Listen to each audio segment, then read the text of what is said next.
Morning po sa lahat. Unang-una sa Panginoong Diyos dahil malapit na ang kanyang kapanganakan.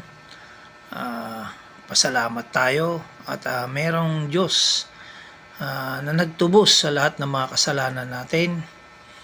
At araw na naman ang mga pagbibigayan. Kaya tayo, kung may binigay man sa atin, magpasalamat tayo. Kung wala naman, salamat din, at least darating yung Pasko na masaya tayo. Kaya ngayon ang araw ng pagbibigayan, pagpapatawaran sa mga nagkasala sa atin at yung mga kasalanan natin.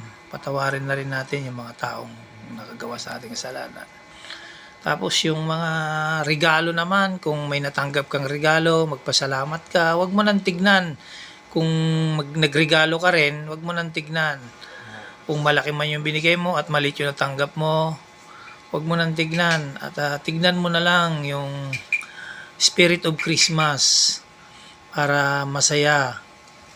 Huwag ka na maghinanakit sa nagregalo sa'yo. Kung yung sa mga exchange gift, lalo sa mga exchange gift, huwag na tayong maghinanakit kung maliit man yung natanggap natin at malaki yung binigay natin. Huwag na tayong magtumingin doon, dahil pag hindi tayo tumitingin doon, ang Diyos naman ang magbabalik yun sa lahat sa atin. Kaya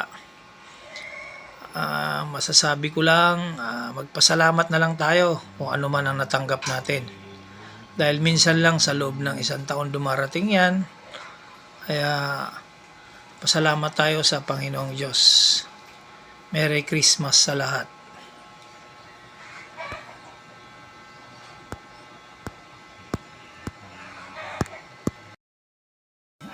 Merry Christmas sa lahat. Yung mga lahat tayo ay tumatanggap ng regalo at nagbibigay din ng mga regalo.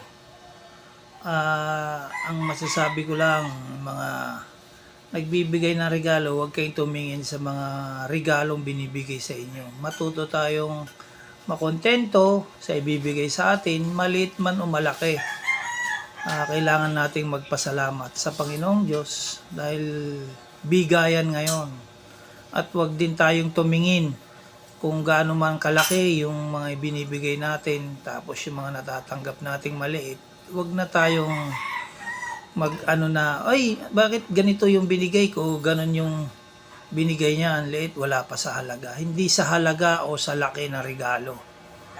Kung hindi, ito yung pagbibigayan na tanggapin natin kung ano man yung pinagkaloob sa atin ng kapwa natin. Tapos ang mahalaga doon, kahit papaano nakapagbigay ka, napasaya mo yung tao, napasaya ka nila, kung marunong kang tumanggap ng maliit man o malaki.